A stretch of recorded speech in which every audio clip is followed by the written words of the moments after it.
Okay, so I'm your dad. That's where we left off. Go ahead and build your Audacity section. You're not that actually. I don't think you're not that much older than me. I'm 86. How old are you? Oh, okay. Well, 87 in April, but oh, okay, there we go. See, that's the thing. That's the confusing thing about just who I am. It's just like I'm gonna look like this when I'm like 80. So did you look like that when you were 8 though too? Like I see some people that just kind of like this like youthful that their entire like you look back at me like before, especially before I moved to California, and it was like, look at that little spring chicken. And then every subsequent picture of me, it looks like someone who's like in the witness protection program that's desperately trying to avoid being found, because it's just this weird, like my visage has changed. What about you? Besides, did you have this when you were? Did you have the little linen-esque beard? No, this was. I started growing this about like 20 years ago when I kind of was in college, because I just felt like. Thank you. It just kind of was one of those. I just didn't.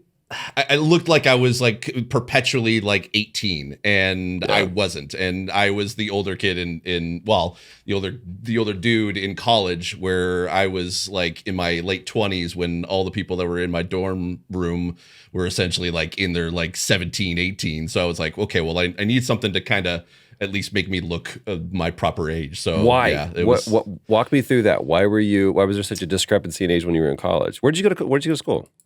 I went to two colleges actually. Niagara College, which was about 10 minutes away from my from where I grew up, and I went to Humber College in Toronto, so it was about an hour and a half away. Wait a minute, are you Canadian? I am Canadian. That's why you're so nice. I knew it. There's a little bit of that in there, yeah. But yeah, it was essentially like I decided that right out of high school that I didn't know 100% what I wanted to do with my life. Okay. So I was like, you know what? Instead of just going to college and figuring that out and wasting a lot of money trying to figure that out, I was like, I'm going to work full time in somewhat of a field that I wanted to. I did a call center for like 7-8 years, and I was going to go into computer engineering. And then somehow, I think we'll probably talk about this one point. The Matrix actually made my career. Wait. What? How? Walk me through that. How? So this is something I've been wanting to talk to you about forever, because I knew you're a huge Matrix fan. Let's go. If we don't talk about anything else for the time that we have today, I am totally fine. Oh my God. Go. So I remember watching the Matrix. I wish I saw it in theaters when it was out. Did you but not? I didn't get a chance to. Well, the first one I didn't. So okay. I watched it actually at my friend's birthday party, and it was difficult because I had to watch it on like a 20-inch TV that I had to sit like at least about 1.5 feet away from for me, and even then I still could barely see what was happening on screen. Okay. And so I mostly listened to the Matrix for the first time than I actually did watch it. And I fell in love with it. I love the story, even though I didn't understand 100% what was going on or just how great the visuals the were. actors. Probably, yeah. So I absolutely loved it, and I remember I kept wanting to watch it. So I remember renting the DVD from my local Blockbuster, and I took it home and I watched it. I absolutely fell in love with it. So everything about that franchise I love. And then when they came out with the Matrix Online, I was like, I can actually live in this world. I can live in the mega city. Are you kidding me? Oh and God. So I was somehow got access to the beta of that game, and I was basically I was on Zion. You could basically choose between Zion, the machines, or the basically the rebels, with the Merovingian, and I chose Zion. And I remember I was playing around, and I found in the sort of general global chat, there was some people that were posting about this radio station called Radio Free Zion. And it was like basically a Winamp link, and you clicked on it and it would open up Winamp, and it was a live broadcast. And the people that were on the station pretended as if they were broadcasting from the Matrix, and they were in this world, and they were playing music, and they were giving away prizes, and they were hanging out in the clubs in the mega city. So you would go to these clubs in the actual game, and you would see the DJ from the station in behind the DJ booth. And I fell in love with it. So I auditioned to be a DJ. Never done it before. I did a bit of acting like as a kid, but then I was like, I'll give it a try. And I I got in, and my very first live on air gig was like this big sort of station party across multiple servers, and I was the first. I was the opening DJ, and I was streaming for at the time about 3,000 to 5,000 people, and I fell in love with it. I was like, broadcasting, content creation. I didn't care what it was. I just needed to get into What did this. you do? Like, were you able to? I just looked this up. I don't know how I didn't know about the Matrix Online. Like, that's fascinating. 2005. Oh, yeah. Yep. And then it shut down. When did it shut down? How long did it run for? A couple years later. I think it was like around 2009, 2010. I think around somewhere. Oh there. my God! Joel Silver was actually a part of it. Like he was.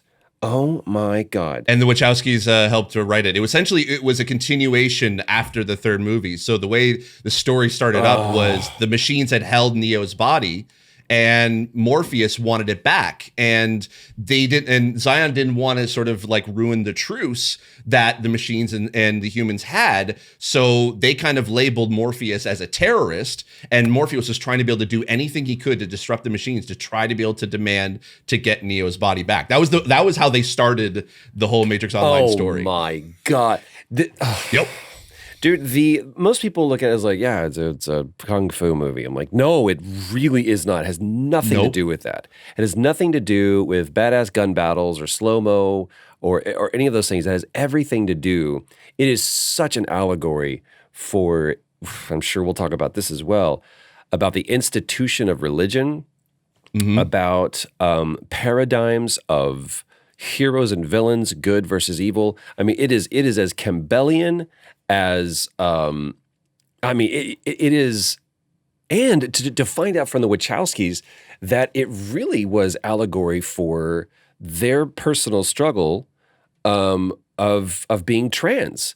It's the body that you were born in is not actually your body, and being able to wake up and come out and be into the real world.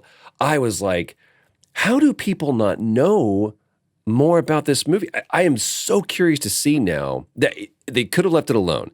And we could sit here and discuss as far as like, well, what they did in Matrix Revolutions was as like, no. If you understand it, man, Smith is not the bad guy. That's what's so I was funny. about to say, no, like the Smith is the one. Neo isn't the one. It's Smith. He did what everybody else couldn't. Actually, I would.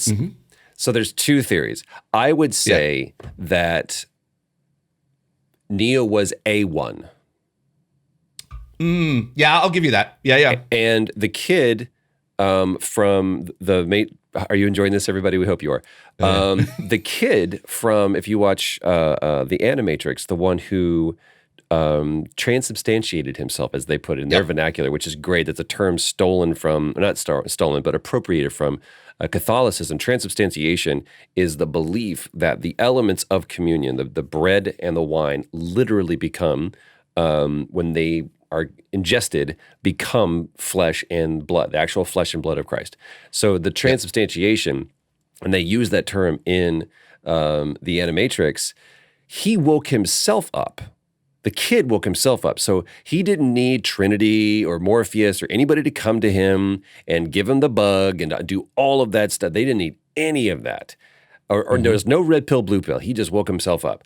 So that kid, and he's actually the one that saves Zion, if you look, because he's the one that falls down and shoots and opens the door and allows everything. So he's the one. But then the beauty of it is understanding that all of us are the one. When we step into that power and that understanding of who we truly are and who we really are, then we can fly. Come on, man. 100%. I love it. 100%. So wait a minute. The way that this, like, you and I, first of all, if nobody, we're going to put all sorts of descriptions, I'm sure, and everything, but besides being an equal, if not more, Matrix nerd, in addition to being a fucking part of the franchise, which I'm instantly jealous of. So jealous. You're known as the blind gamer. What? I don't know if we've ever had like this story. Like one of my most beautiful connections with you is the video, and I've shared this with so many people, the video that you made when we did The Last of Us Part 2. And just if you'll indulge me, my quote or the quote from that I love so much is, "There's so much here. There's just so much here. You don't understand. This is what we've been fighting for so long. There's so much here." And to understand from Neil that that was a passion project for The Last of Us Part 2 that, and I hope he doesn't, I want to make sure that I'm not misquoting him, but at first he was like, I'll let you have this much time and this many people to be able to do that because it's just such an add-on feature and we've got an entire, huge, incredibly ambitious game to make. And so the people that worked on that, the people that labored intensely over that, went above and beyond for The Last of Us Part 2, and subsequently, I would say probably changed the way that accessibility is now viewed in games. But I still, there's probably, obviously there's a lot of stuff that I don't know about you, but there's probably a lot of stuff that other people don't know about you. So like, this is a question that I asked in my last podcast. Who the fuck are you? Like, so yeah, I'm Steve Saylor. I'm a blind gamer. This is kind of like now going my normal spiel I've said a few times, but it's okay. I want your spiel. I'm an accessibility advocate and consultant. I've worked with a few studios such as Ubisoft, EA, and most recently Naughty Dog for The Last of Us Part 2. I was one of the consultants on there.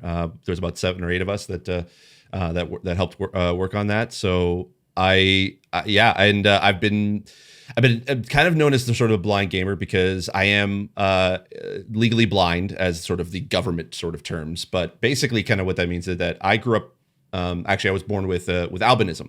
And part of that is generally there is a genetic sort of thing where you generally would be blind if you have albinism. And so the condition I have is a condition called nystagmus, which basically means that my eyes move back and forth involuntarily and I have no control over it. So what that really does is just kind of makes everything blurry. And the way I kind of like describe, like if you think of like 20/20 vision is sort of like that's kind of the normal visual acuity. When you really kind of know the meaning of it, it's like when you look at something that's 20 feet away to you, it would look like it's 20 feet away. For me, with glasses on, and I wear like these basically like really thick kind of glasses in order to be able to kind of for this to be able to work. But with glasses on, I have the visual acuity of 20/200. So something that's 20 feet away looks like it's 200 feet away. With glasses off, it's more like 20/1700. And it basically kind of like makes it really blurry. And my eyes, there's like a little bit of sort of shakiness to it. And I've loved video games ever since I was a kid, but I used to think I sucked at them.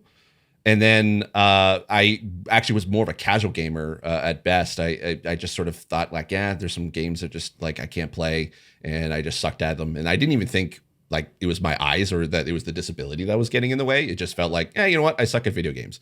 And then it wasn't until like I was like years later, even like actually like 5 years ago, I was like, you know what, I wanna do this YouTube channel where I basically. I've been telling my friends for years I sucked at games. Now I get to show them proof. And it was supposed to be like this, like Let's Player, like a Markiplier or Jacksepticeye, and like kind of be like one of those awesome like creators on YouTube.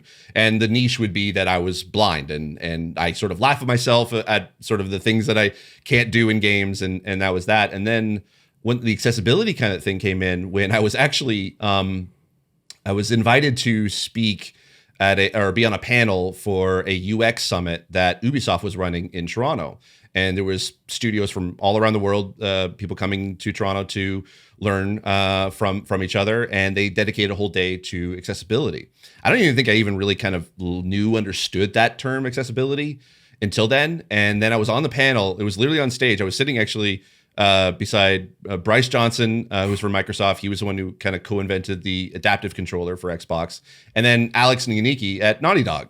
And I was sitting there, and we were talking about accessibility. I just thought I was there as like the YouTuber, the gamer, and the fact that I was blind kind of was part of the reason why I was there. And it was then I realized in the middle of that panel that I've been telling myself for years that I sucked at video games. But in reality, it was that games sucked for me. And it was ever since then that essentially I was like, okay, I'm dedicating 100% to accessibility. And I've been doing that pretty much ever since. When you started out playing, like and first of all, what was it like growing up there's different things that drew me to games, and the things that I was drawn to. I had no proclivity towards sports. So as when we're kids, it's kind of like people are just trying to put you into different piles and put you into columns. What are you going to be? Are you going to be a jock? Are you going to be a book nerd? Like what? And I didn't. All of the things that all of my friends were doing, I couldn't do. Like I was this skinny kid with no athletic ability. No matter how hard I tried, I just couldn't do that. I didn't have the money to have, or my parents were like, "That's not what you're going to get." So I didn't have the game consoles. I had a bunch of broken GI Joes or Transformers, and a vivid imagination that would just run wild. And so as I got older, it was like, how can I apply those skills towards these things? And I would have to go over to my friend's house, like Tony. Tony and Lily had they had Sega, but Matthew down the street was the one that had the Atari 2600. Or then as I got older, it was like my buddy Steven had the NES. So it's like I could go and I would take advantage of this time as much as I could. But these were the things that games were what was playing out in my mind when I was in my backyard. So that's why I was kind of drawn to them. And I could do things in games. I could jump. I could be Batman. I could do all of these things that I couldn't do in the real world. So what was it for you? Because games allowed me to do things that I couldn't do in the real world, what was it for you when games instantly, there's like a higher barrier for entry for you, and games could somehow actually be a source of frustration? You're like, well, this is something else that I can't do. So what was that draw to games? So when I was a kid, essentially, when our first, like my brother and I, we grew up in a similar situation where our parents couldn't really afford a lot, but they tried their best. And one of the things that they were able to do was give us a Nintendo Entertainment System. So that was our first console. And I remember, it's funny. I still say to like this day, I wish my mom kind of stuck with games because she actually beat Super Mario before my brother and I did. And then, and then she found the game Monopoly on the NES, and that's basically been the only game that she's played ever since. It was, I bought Park Place, just letting you know. It's like, Mom, it's been 40 my mom years. is ruthless in Monopoly. Like, you do not want to cross her. I remember I beat her once, and she's like, no, it didn't happen. I'm like, oh, okay. But because I wasn't really that great at it. I don't think even actually to this day I personally have beat Mario because it was just too difficult. And at the time I couldn't figure out why, but my brother was good at it. So I remember I was watching my brother play more than I was playing myself. And I think that's why I fell in love with the Let's Play genre on YouTube, because it was exactly what I used to do as a kid. I would watch my brother play video games. And for me, when I would play the games I would play, I mostly was like, I wanted to be engrossed in the story. That was like, I was a huge reader as a kid, and I felt like I was really into more the franchises of video games. So like not necessarily like I was more like in the Star Wars or Star Trek games, that kind of thing, because I felt like I could jump into those worlds and be a part of that world somehow. And I think that's kind of why I love the Matrix, because it was the same thing. Matrix Online, I was able to jump into that world. And those are the games I gravitated towards and I loved. And yeah, they weren't great, but I was able to at least enjoy what I could of them. And there were very few games that I could actually beat, but even with the games that I couldn't beat, they were enough of me to like, I love this game, and I will try my best to be able to keep playing it as much as I could. And so but it was always like kind of a thing again. It was like, I just thought, okay, I'll get as far into the game as I could. If I sucked at it to a point where I couldn't continue on, I'll stop playing and then either move on to something else or go watch Star Trek on TV. That was kind of it. I was very much an indoors kid watching like TV and playing video games. I played sports for the little bit I could. But like I usually played like I was kind of in that generation where I still could play outside and I didn't have the internet yet. So right. I still enjoyed playing outside more than I did inside. But yeah, that was kind of what video games was like for me growing up. And as you get older, and you mentioned that computer engineering was kind of like a path that you were looking at. Was that born out of that? Was like, hey, here's something. Were you already starting to feel like this notion of like, I want to have impact on this, and there's things that I can change, and I want to find a way to change that, or was it a completely separate desire that drew you to that path?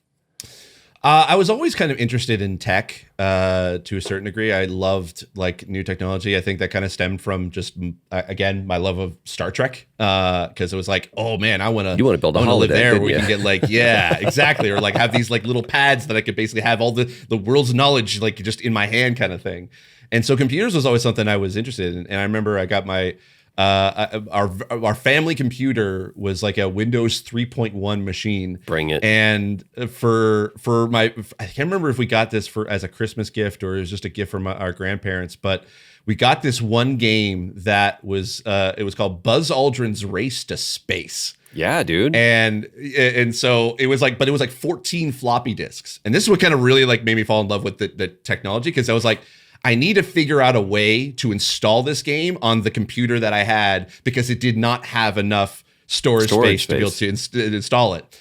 And so I was looking around all the system files and I was trying to figure out, okay, what size the file is this? Could I get rid of this? Could I delete this and just kind of add as much, like get as much space as I could? Little did I know that when you delete like a command.bat or like a .exe file that runs Windows, that if you delete that basically, doesn't hey, work. What does this blue screen mean? Exactly. So yeah, essentially like that was a learning curve for me, but I was like, oh, I loved kind of the troubleshooting of just figuring that out. So I thought that was sort of like, I didn't realize it was only just because I wanted to play a video game, but in reality it was just like, I love this. I want to figure out how to be able to make something like this stuff happen. So it was, that was kind of where that pathway had always gone. And I still like actually love computers and technology to this day. I mean, I just like, that's kind of always been a part of me, but yeah, that's kind of how that sort of pathway, or at least that thought process started. But it started there. So then when did, obviously that's not where it's at. So what brought about the shift? Where did that go? Okay, this isn't the path. Like, do you, first of all, this is a great question. Do you feel that you're on the path that you've always, like your life has always trended towards? Or do you feel like you're like, I'm still trying to find out what my end point is, or where, I don't know what star on the horizon I'm steering this ship towards, but I know that I'm at least on the water. Is that where you're at? Or you're like, no, I know exactly where I want to go? I had no idea, like up until like my late 20s, essentially. And it was like when I did sort of like when I was into the technology, like that was the good thing about my parents, is that they encouraged me in a lot of ways, and they encouraged me in computers, where they bought me my first computer. They bought me like a lot of software for me to be able to play with and enjoy. And I thought, like they said, hey, why don't you try maybe computer engineering? I was like, yeah, that sounds like a something I could easily kind of go into. But then for some reason, and I can't sort of pinpoint it to this day, where I had signed up for like college courses to be able to become a computer engineer, and literally the week that I was supposed to start classes, I just had this feeling. I was like, nope. I don't want to do this. I can't. I don't see this as kind of where I wanted to go. And then shortly thereafter, that's kind of where the Matrix Online came in, and then broadcasting was where I wanted to go into. And so that's why I went into radio I was in radio for like 10, 12 years before I jumped into video games again. So this is essentially my second career. But it was that kind of impact. But as far as where I kind of felt like this is what I was put like on this planet to do, and this is, I think, even ties into the impetus of our jumping into this conversation today, was I grew up as a Christian, and I had always sort of had thought about my disability as sort of like something I needed to get healed from, and I for years would pray to get my eyes fixed. And I sort of, when it didn't happen, it wasn't like I lost faith. It was just sort of like, okay, it's fine, whatever. I'm just not going to get healed. And then it was realization when I had a conversation, like when I kind of first started Blind Gamer, and it was really kind of going to accessibility. I read actually a friend of mine brought up a Bible verse. It was actually in 2 Corinthians, where Paul was talking about that he was given the gift of a disability. Yeah, dude. And he said, Paul said, like, he prayed to be able to have it be taken away. My grace is sufficient for thee. Exactly. I knew exactly where you were going with that, man. Wow. Yep. And that's why I was like, this is exactly what I was put on this planet to do. The years I'd prayed to be healed, no, this is where God wanted, like, whether you believe in it or not, this is where God wanted me to be. But this is something that, okay, so, dude, I'm down this path right now of, I talked to my buddy Pete Holmes, and he turned me onto this book. And there's been this path that really honestly started for me when I read, this is so funny. A lot of people will laugh at this, but it kind of is the underpinning for everything is I, at probably, it was 20 years ago, so probably 24, 25, I was reading the Da Vinci Code. And I read it in one night. It's like 450 pages, and I burned through that thing. And when I finished, I was like, I don't know what I believe anymore, because so much of my faith system, so much of my identity had been predicated upon emotional experiences and blind faith, trust, and nothing rooted in historical, logical, rational thought. And I was like, okay, I want to examine this and see what happens when I dig. And especially when they started bringing up stuff like, Council of Trent, Council of Nicaea. These are two separate events where essentially the church had said, all right, there's so much fighting right now. There's the Gnostics over here, which believe that this is all just kind of like a logical philosophy. There are people over here going, no, Jesus was a ghost that literally appeared to us. People go, no, he never said that. And there was so much fighting. And in the midst of it was an emperor that was just laying to waste anybody who professed a belief in this and doing it for entertainment. And so they're like, guys, we will not survive this if we don't somehow band together. And then they watched the decline of the Roman Empire happen. And it's like, if they can fall, we can fall. So these meetings happen where they're like, what can we agree upon? And they became the tenements of the faith. And literally the deity of Christ was voted upon, and the ayes got it, but there were nays in the room. And so that also became the predicator. And then there were scribes who were translating all this text, and those scribes would be like, and I also think he said this, oh, well, that's going to be now part of the actual text. And it was actually commentary. So there's all these things. I was like, wait a minute. So what does that mean? What does that mean? And I was literally having a conversation with my buddy Austin yesterday, and we're talking about faith and fact and how I believe both of those things can preclude you from finding truth. Because if you accept faith and you stop there could be truth behind that faith that you never get to see. And the same thing with fact. If you just accept a fact as opposed to going, I want to test this, push against this, and see what happens behind this fact, it can preclude you from finding the truth. And so the notion of there's something wrong with you, there is something that needs to be fixed or healed. I think a lot of people walk around under that auspice, and the very thing that it was intended, I believe, to offer and instill encouragement and hope and love and joy ends up becoming this institution of burden that people go, something's wrong with me. And it's like, no, the reality is you are born whole. I watched my son get born, and I was the father who counted his fingers and toes. And what I realized was that he came out with hearts, lungs, spleen, and the day he was born, pediatrician came to the house and he was like, I'm just going to feel around you real quick. He's like, there's your pancreas. Oh, there's a little spleen right there. I'm like, he has those already? It's like he came out a whole being. And then what we do is we spend an entire life breaking people in a lot of ways and by instilling different systems. And so when Jesus said you have to become like a child, he's literally talking about like, you need to go back to when you were whole. And we've done all this life to kind of mess you up. So man, that's a big, long-winded response to saying there's nothing wrong with you, and there is nothing for you to be healed from. You are a whole being, and it's you becoming Neo. It's you stepping into the one of saying, oh no, I always was this way, and now I can own it. And now, anyway, sorry, I just.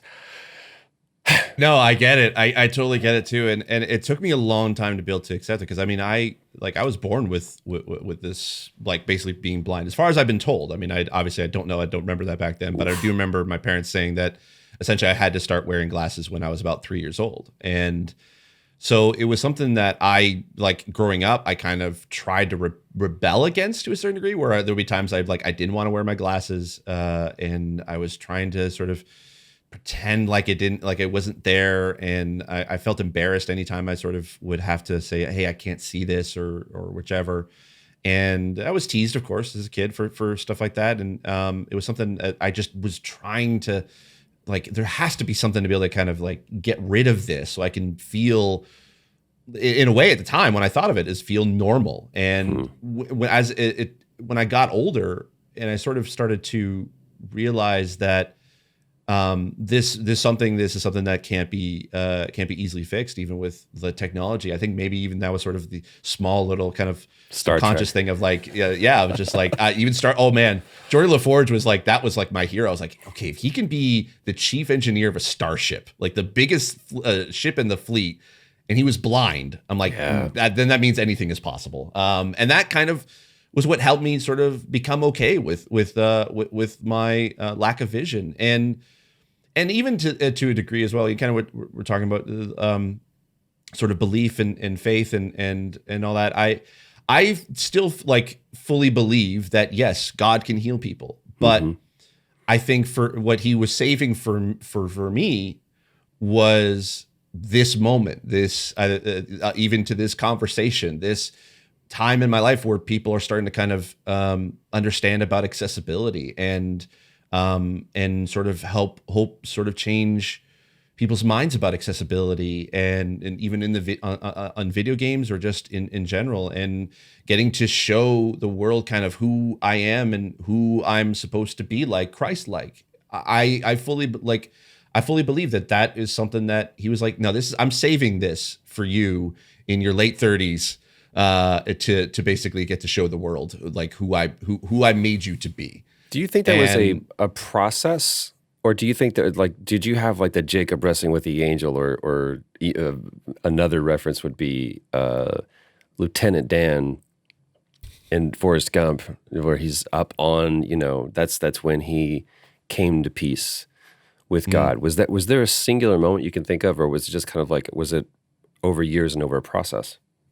It was definitely a process for sure. I think the ultimate realization of that was when I read that verse in 2 Corinthians, and it just sort of was everything had led up to this point, because even for a period of time, I even stopped even going to church, like for a good 10 years. And part of that was kind of what we had sort of found out about each other is we grew up with Kenneth Copeland and his ministries. And I grew up under his sort of like Sunday school. I admired the man and his family and his and everything from like his Super Kids to even just like kind of the Christian films that they would produce. And it was something that I sort of had completely believed in. And then when I started to kind of become older, I was actually in a way, there was a small period of time where I thought I was going to be a pastor. Because my dad was a children's pastor for a long time, and I wanted to sort of be like him. And I thought, yeah, I'll be that. And I was in training to be a pastor for about a couple of months, and under this sort of Bible college that my dad had attended. And I found out that the pastor that I actually grew up with, that was running this school and running the church that it was a part of, he had an affair 10 years earlier with the worship leader. And one of her kids was his, and that was hidden from the congregation for 10 years. Yeah. And it was then that I started, like, I felt that was kind of like the real test of my faith. And I failed it. I kept seeing my family kept getting screwed over by churches. I saw one of the churches my dad worked at. He was like, the pastor did this sort of gift, sort of donation tithing thing. And it was supposed to be like you get blessings from God, but in reality, it was so he can pad his pocket to be able to buy himself a brand new car. Yeah. And then other times where my dad would work for a church and every single paycheck that he got bounced. And I was like, I can't see this. I hate seeing this happen to my family. So I stopped going to church. I didn't ever stop believing in God, but I just sort of stopped believing in church. So all that time I was kind of like trying to figure myself out, like who I truly am. And I felt that I wanted to be still Christ-like, and I wanted to sort of like go hold on to the tenets of love your neighbor as yourself, and anyone who comes to the Father can come through me. And it was just like that was sort of the tenets I kind of helped holding on to. It's like I don't care who you were or what you've done, I'm still gonna love you anyway, because that's exactly what I would like. I would love for you to be able to love me back in the same way. And I would accept as many people as possible. And it's like over the 10 years of figuring that out. And then I went back to church because my brother was a worship leader of a church. And growing up, he also did really like going to church, and to see him being a spiritual leader in this church, I was like, okay, there's gotta be something there. So I went to this one church and I've been there ever since. And so I think it was kind of all through that process of figuring out what my faith and figuring out who I am as a person, even with the tenets of all the things I grew up with, and seeing all of the leaders that I admired and I felt like I was like under their spiritual leadership. Even when they failed, I knew that I was going to be okay. And that's kind of like what led me to like where I'm at today, where I feel, and I'm still figuring stuff out, but being at the place where I'm at right now, I wouldn't trade this for the world. I am at this place, and I feel like that this is exactly where I need to be, what I need to be doing. And I've never felt more sure of that than in the entirety of the several decades I've been on this earth. I want to talk about, because there's so much I'm I know. I apologize. I ramble a little bit. No, dude. That's what this podcast is all about, is the rambling. That's all I care about. Because honestly, I feel like the questions in the interviews, I never want this to be an interview. I always want to be a conversation, right? Like, and even through that, there's been opportunities where it's like, man, I disagree. Like, and we have this opportunity for discourse and to go challenge my beliefs, challenge what I think, make me think differently. The whole reason why I have this tattoo on my right arm, it's based upon, it kind of erroneously so, it's considered the Hegelian dialectic, which means the top circle, there's three circles with a straight line through it.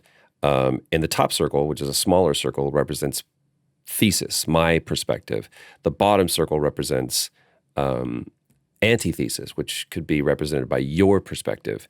And then almost like a Venn diagram, they converge and form a much larger circle or a much larger perspective, which is considered synthesis, which is the two of them being able to maintain their own perspective but come together to find the common ground. And the straight line that represents through them is representative of the shortest distance between 2 points is a straight line. Get to the solution as quickly as possible. And so I don't believe in, people always say, well, don't talk about politics and religion. I'm like, those are the only two things we should be talking about. Those are the two things that are most representative of people. Everything else is just kind of like byproducts of those things. I watch this show, I listen to this music because of my beliefs in this and my systems that I grew up with. So everything is representative. Even the food that we eat, the games that we play, the games that we don't play, everything is rooted and based in our politics and religion. So why are we only talking about the surface stuff when it's really the root that I really am interested in? But you talk about, this, you've gone through this process of why you wanted to be here and the struggle that has led you to here. Talk about some of those moments of the affirmation of like, this is where I'm supposed to be. Where do you think the first moment of that going, I've seen some change, I've been able to affect change in this thing that I love. Where was that? Did that happen with The Last of Us, or did that happen before where you were like, like you said, you mentioned being on that panel with Ubisoft and Naughty Dog and going, maybe I can have a voice here and actually tell people, that's not what people want. That's not accessibility. Like, what was that moment for you where you're like, perhaps I can be of some assistance? Like, what was that moment for you? It definitely started from that panel, for sure, and it sort of kind of shifted my perspective on being blind and what kind of change I could possibly do. But I didn't know sort of where that sort of fit as of yet, whether it was working with studios on making accessibility happen or being an advocate. And that's something I still kind of like try to figure out a balance in between. But where I started to kind of feel like there was a bit of an impact, it was like in 2018, I was, for the very first time, I was invited to a studio, and it was Ubisoft Montreal, and they were running an accessibility workshop. And it was myself and three other advocates, and we were basically talking about our barriers that we had in playing some of the Ubisoft games in their franchises, and then talking about potential solutions for those barriers. And they brought in several of their teams of projects they were working on, and they would talk to us and they would ask us questions about what do you think about this? If we tried this, what would we? And it was a really kind of open conversation. And I got to talk to, and I can talk about it. I got to talk to the people on the Watch Dogs team from Legion. I got to talk to the Valhalla team. I got to talk on the Far Cry 6 team. And they were actively like listening, taking notes, and I was like, "Oh, okay. This what I'm like. What I'm saying isn't just things I can say on the internet. It's something that people are taking seriously." And then when that led to, I was sort of leading a panel at a games accessibility conference in 2019 in San Francisco, just before GDC. Some of the developers from Naughty Dog were there, and they saw the passion I had, I guess, for it, and just kind of leading the panel and knowing what we were like. It was basically a panel of blind gamers and talking about our experiences. And they approached me and said, "Hey, we want to work with you." And they didn't say specifically, but I'm like, I know it's Alaska. Yeah, it's like, oh, when you really? say What are you like, working on? Exactly, yeah. So I was like, all right, let's do it. And so it took a little bit, but they invited me out there to San Diego, and it was sitting there, and it was playing, like trying out different settings and providing feedback on some of the things that they were kind of working on. And it was like the first time I kind of felt like, oh, this is having an impact. Like what we're suggesting is making it into these games. And I was absolutely blown away by, even then at the time when I was there, like of what they kind of had already developed and put into the game. And then the ultimate realization of that was when I got a review copy of part 2, and I booted it up for the first time, and I thought I would record it because I wanted to include it in my review video. It was sort of like I wanted it to be like a celebratory moment. Like, we made it. All this hard work is like we've done it. Like, as a community, we were able to kind of like make something like this happen. And what was supposed to be a celebratory get hype moment basically turned into where I just felt extremely emotional. And I was seeing the settings for the first time, and I could actually hear the text-to-speech narrator reading off all of the presets of what like is enabled when you turn on the blind setting or the deaf hard hearing settings. Like, and you can hear all of the settings that it was going to enable and turn on. It was hearing that I just like, I had that same feeling. It's like, we made it. This is what we've been fighting for so long. And to see it finally come to realization, and there's going to be a game that I can fully recommend to people with disabilities, that this is it. This is what we've been working for. I all that emotion kind of came to the forefront, and and I'll even say, like, kind of going further, I sat on that video for 2 weeks. I wasn't going to do anything with it. I literally was just like, no. Because because it was going to be in the review video, I thought, yeah, this kind of changes the tone of what I wanted to sort of talk about. Because like, this is amazing. This is like the most successful game ever. And and I also felt like that's just too much showing my heart on my sleeve. Like, it was, even though I do wear that like quite often, and I can get pretty emotional at times, I did not want to. I was like, this is like, I'm going to get eaten alive on the internet. And I'm like, this is just a little too much. And it's like up until the night before the review went live, I was like, you know what? I'm gonna sit down and maybe edit something together of it. And it was like a 10-minute video, so I edited down to like a 2-minute video for Twitter. And I was gonna use it to kind of say, hey, this is how the impact it has. Here's the link to the review. And then literally up until like I went to bed, I was like, I woke up, I'm like, nah, still not gonna put it out. And then I was talking to some of my colleagues at Can I Play That, which is a site I'm a part of. And they were like, no, Steve, like I showed it to them. I was like, do you think there's anything like we post like, do you think this is too much? And they're like, no, Steve, you have to post this. You have to. And so I felt, okay, I won't post the link in the tweet, but I will at least post the video and say like, this is the kind of impact that this game has. And I didn't think it was going to blow up. I think it was going to get some reaction just from based on my own like following at the time, but I didn't expect it to get to the point where it was. And that was sort of, I think that was kind of the ultimate moment when I realized that, yeah, this what I'm doing and what we as a community are doing in the accessibility, it's starting to make waves and our voices are becoming louder. And I'm honored that that's kind of the thing that sort of like launched a lot of the conversations around accessibility in the industry. And yeah, there's you talked about growing up, you got teased. Different people will use different words for that. Some people, like you and I, grew up with the word, you getting teased, you getting razzed.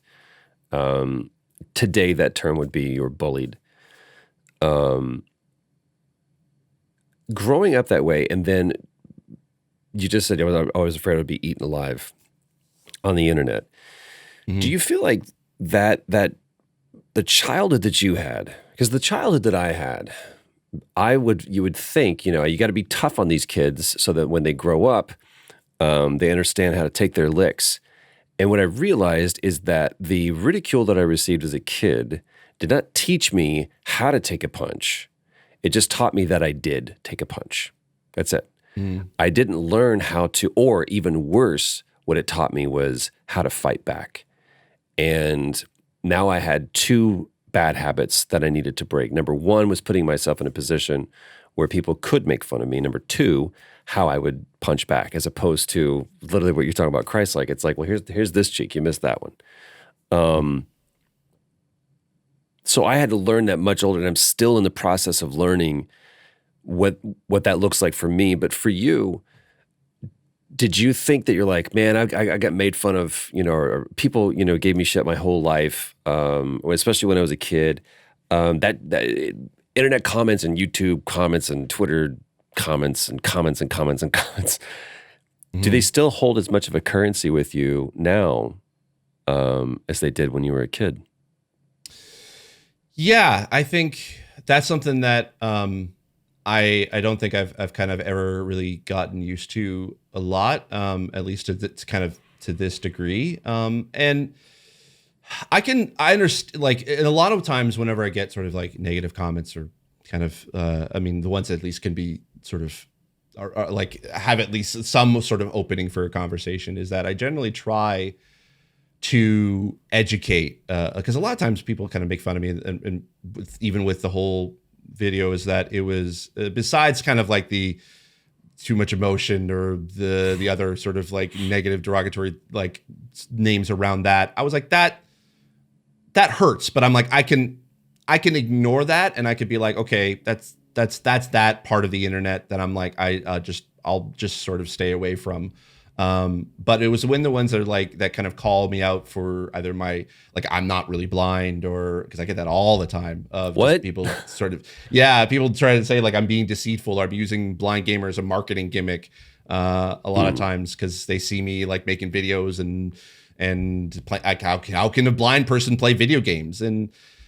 And so I use that as sort of like an education opportunity. And I even think even as a kid, because the majority of the time I was teased because of being blind or being an albino. Like, it was something that I actively learned about. Like, I try to learn more about myself so that I could at least educate those people and be like, no, this is not what it's like. This is not what like what you're talking about. This is who I am, and explaining that to people. And I kind of always felt, I always carried that.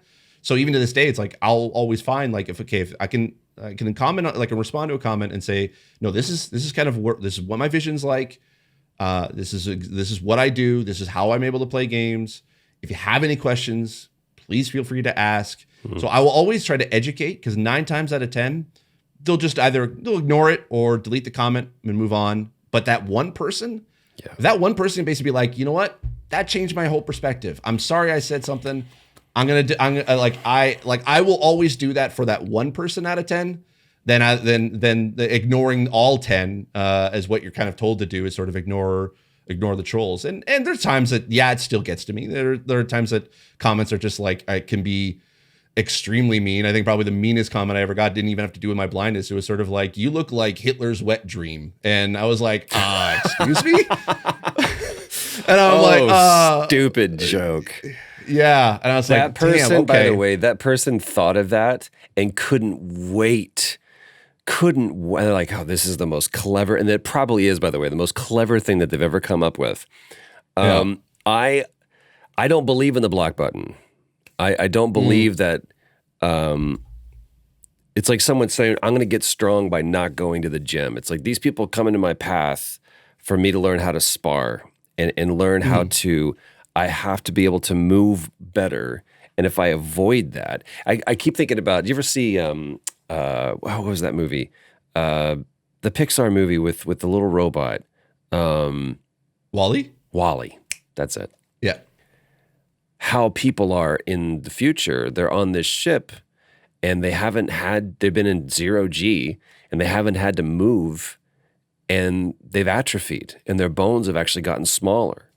And what happens to us when we aren't challenged and when we're not put into an environment that requires us to use our bones and to be able to walk around and find out, just because someone says this is a disability, there's actually an opportunity for accessibility. And that's a question that I have is I'm trying to learn so much about, as far as there's been this argument, and growing up in Texas, it was why does it matter if somebody wants to be called this? And I in no other way do I go, if you say, hi, my name is Steve, it's like, I don't think I should have to call you Steve. I'm going to call you Jack, because that's what I call everybody that looks like you. And there's never any, and it was like, well, I prefer to be called, or even worse, we go, actually, I hate Steve, it's Steven. Or Stevie. I'm going to call you, it's like, we don't do that with people's names, but when someone goes, hey, just to let you know, man, that's not my name anymore, or I don't identify as that, this notion of, well, I don't like that. I'm in conflict with that. So therefore, I will decide for you what you should be called, or what you can and cannot be called. It's a whole separate issue. But the reason why I raise that is because I've been trying to learn. It's not about what I want to call people. It's what about people want, the terms that people would prefer to be used. I don't believe that's politically correctness or political correctness. I believe that's just being a good person. That's being nice. It's like, well, what word do you want to use today? It could change tomorrow. I don't care. I'm not blind. I'm not a person of color. Whatever you decide that you want to be called, I'm not trans. I'm not gay. Whatever you want to be called, just tell me so I can learn.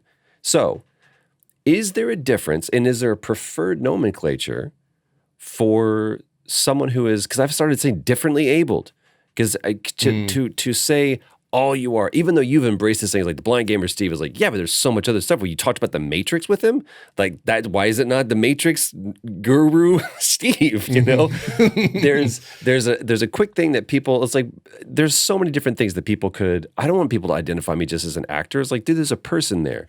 He's also a husband. He's a father. He wears a lot of hats. There's all these different things about. So what is speaking for as much as you can for yourself and for the community that you have tried to be an ambassador and an advocate for? What's the preferred word? So that it can be different, of course, for different people. I find that using the term blind and or visually impaired is something that is kind of goes back and forth. And there's also low vision or someone with low vision. That is some as well. But I kind of have to sort of like usually give that as sort of a caveat to when people sort of think of someone who is blind, they immediately think of someone like a Stevie Wonder or Ray Charles, where they're completely blind, like they can't see at all. But in reality, like most disabilities, like blindness is a spectrum. It's very rarely an on-off switch. And there are many different people on different sides of the spectrum of being blind.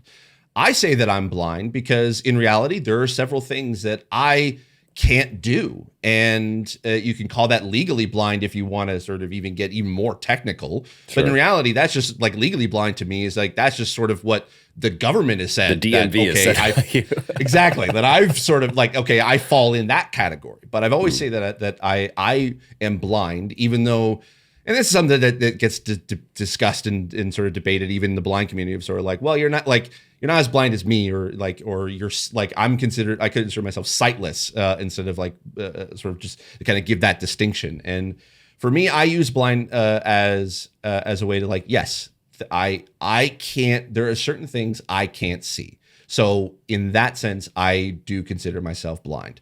Some people may disagree with me on that. That's sort of just the philosophy that I kind of I go with. But that's the thing. It's like, for me, it's like, I'm totally okay if you say low vision or visually impaired or legally blind. It's like, yes, I might correct you if the opportunity kind of presents itself and someone is receptive to that. But I will generally just say that, yeah, I consider myself that I am blind. Dig.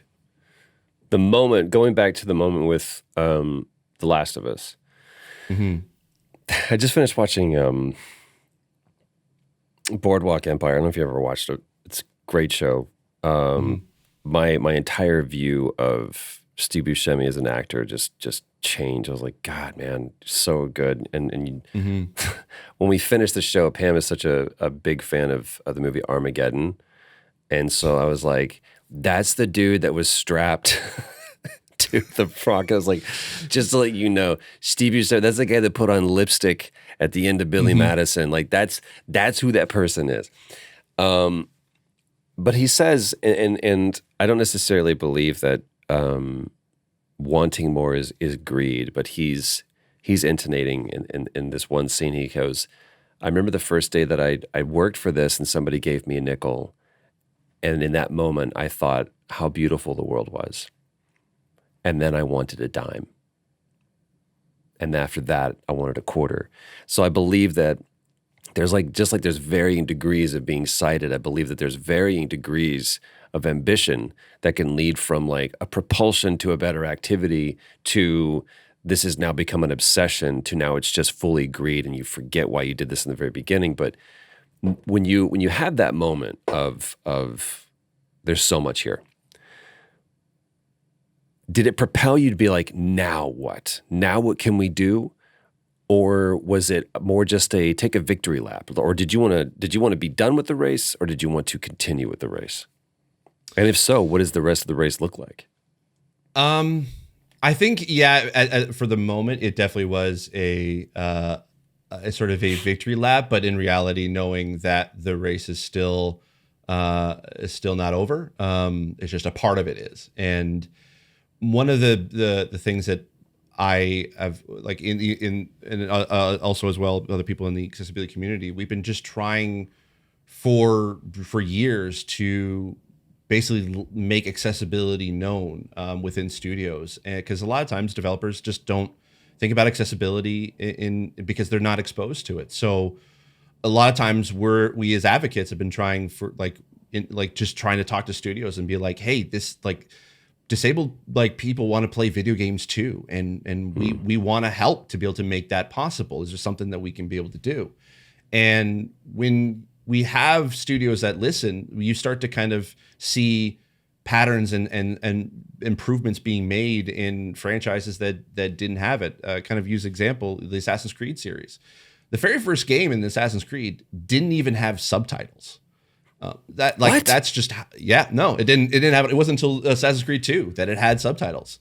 And but looking at that as a franchise now with Valhalla and with the modern versions of Origins and Odyssey, has far more improvement on accessibility than the beginning of that franchise. So it took a while to be able to get to that point. And what The Last of Us did, what I was so happy about, was that, and if my part of it was involved in this as well, I'll gladly accept that.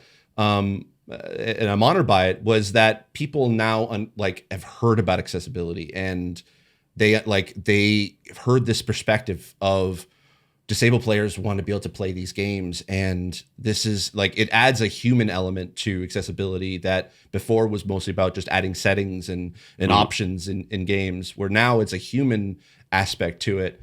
And that's where I feel like now that at least that accessibility is known about, let me see if I can be able to figure out a way to advocate for it to other audiences beyond the accessibility community, and sort of be like, let me show you the cool things that are happening in these games, and we can be able to hopefully at some point get to a standard of accessibility in the industry where I, as a content creator, and where I get to review video games, I'll be able to, in the few years, be able to talk about and nitpick sort of the accessibility options in a game, instead of just advocating why just don't we have some. And The Last of Us really helped push that forward. It basically pushed the industry into an era that we hadn't it basically, to use the nomenclature, it warped in warp speed, sent us to a different area of the accessibility industry that we never had before. And it's going to take several years for other studios to catch up, and that's okay, because development takes a while, and we're going to be learning about how to be able to make accessibility happen in a lot of games. But at least now, we can be able to say there's a AAA game, an extremely widely anticipated game, and a widely amazing game in and of itself, has the best accessibility that we've ever seen. Now let's see if we can be able to get other games to that point.